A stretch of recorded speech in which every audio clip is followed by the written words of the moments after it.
Let's turn to a masterclass in how to troll your political opponents from one Donald Trump in Washington. He has put up a wall of photographs of past presidents, but there is a strange gap. LBC's Washington correspondent Simon Marks is with me to pick up the story. It is an amazing development, this, Andrew. If you've ever seen pictures of any president of the United States with a foreign leader and they're walking down that colonnade that is actually outside, but it's covered at the White House, and they walk towards the camera.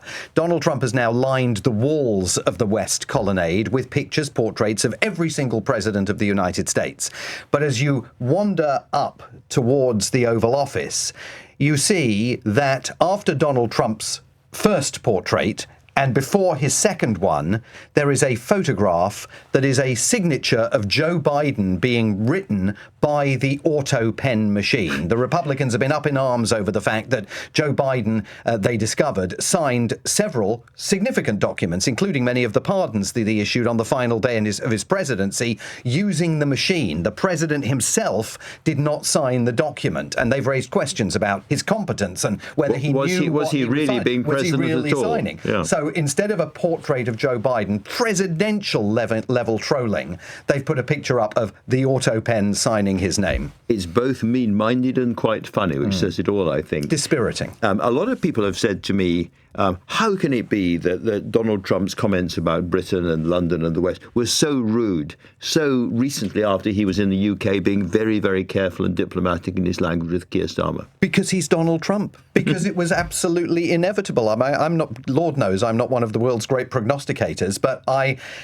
said at the time, the minute he leaves the UK with the picture of himself and the king tucked in his breast pocket, he's going to turn. And he turned in that UN speech, and he turned on significant issues. I mean, not the nonsense about the Sharia law, although it underpins a complete failure to understand what this great city is all about, but particularly what he said about clean energy as well, going much further than anything he'd said about North Sea oil when he was sort of vaguely, softly criticising the British government while he was here. This is the beginning of the turn, and it's all downhill for the Prime Minister in terms of Donald Trump from here on out.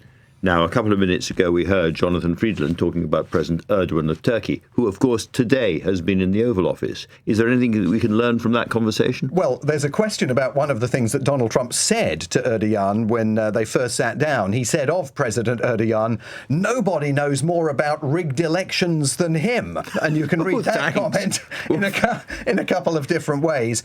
Erdogan is there because he really wants two things from President Trump. He wants F-35 fighter jets for Turkey, and he wants the Trump administration to take a much tougher line on Gaza and join him in blaming Benjamin Netanyahu for what the Turkish leader says is a genocide. He might get the former. He's definitely not going to get the latter. The big thing he's going to get is the imprimatur of Donald Trump's respectability for Turkey's strongman.